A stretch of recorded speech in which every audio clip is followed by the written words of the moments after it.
Very much, everybody. We appreciate it. We're getting ready to go back.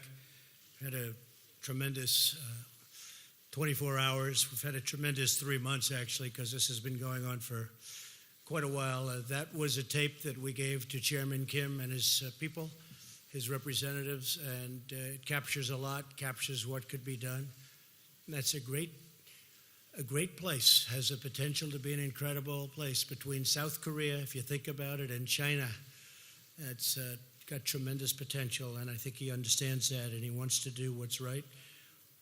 It's my honor today to address the people of the world following this very historic summit with Chairman Kim Jong-Un of North Korea. We spent very intensive hours together, and I think most of you have gotten the signed document, or you will very shortly.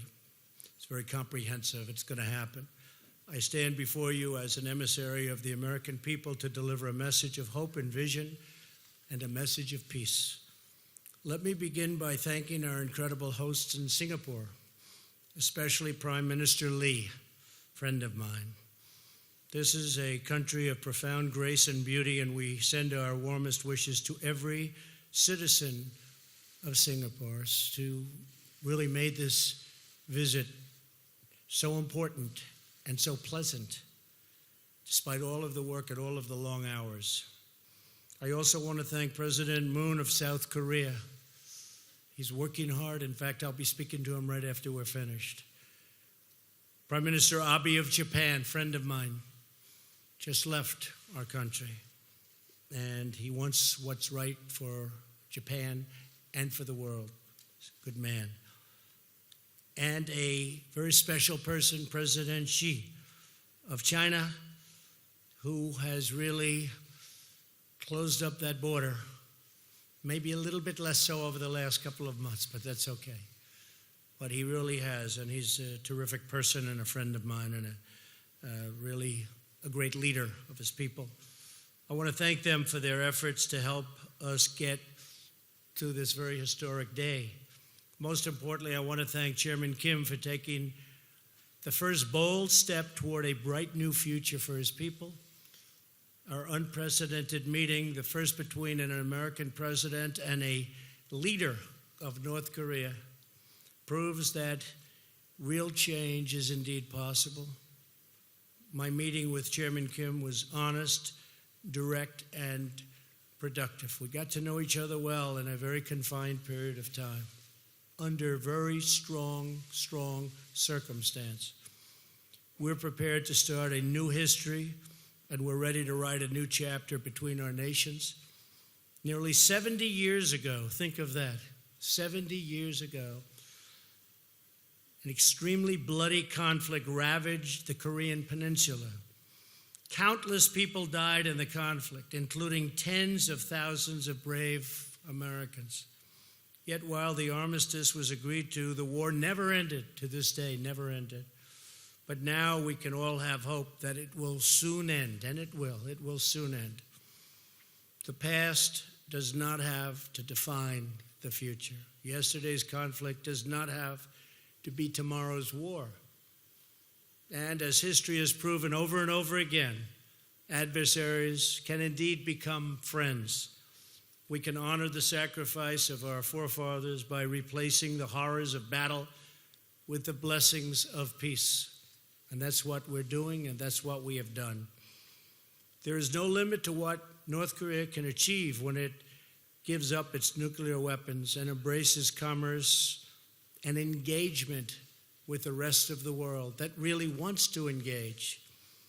Chairman Kim has before him an opportunity like no other to be remembered as the leader who ushered in a glorious new era of security and prosperity for his people.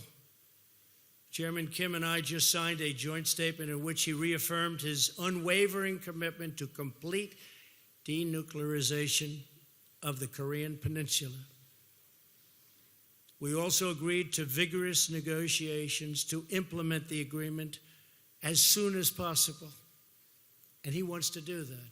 This isn't the past. This isn't another administration that never got it started. and therefore never got it done. Chairman Kim has told me that North Korea is already destroying a major missile engine testing site. That's not in your signed document. We agreed to that after the agreement was signed. That's a big thing. For the missiles that they were testing, the site is going to be destroyed very soon. Today is the beginning of an arduous process. Our eyes are wide open, but peace is always worth the effort, especially in this case. They should have been done years ago. They should have been resolved a long time ago. But we're resolving it now. Chairman Kim has the chance to seize an incredible future for his people. Anyone can make war, but only the most courageous can make peace. The current state of affairs cannot endure forever. The people of Korea, North and South, are profoundly talented, industrious, and gifted. These are truly gifted people. They share the same heritage, language, customs, culture, and destiny. But to realize their amazing destiny, to reunite their national family, the menace of nuclear weapons will now be removed. In the meantime, the sanctions will remain in effect. We dream of a future where all Koreans can live together in harmony, where families are reunited and hopes are reborn, and where the light of peace chases away the darkness of war. This bright future is within, and this is what's happening. It is right there. It's within our reach. It's going to be there. It's going to happen. People thought this could never take place. It is now taking place. It's a very great day. It's a very great moment in the history of the world. And Chairman Kim is on his way back to North Korea. And I know for a fact, as soon as he arrives, he's going to start a process that's going to make a lot of people very happy and very safe. So it's an honor to be with everybody today. The media, it's a big gathering of media, I will say. Makes me feel very uncomfortable. But it is what it is. People understand that this is something very important to all of us, including yourselves and your families. So thank you very much for being here. We'll take some questions.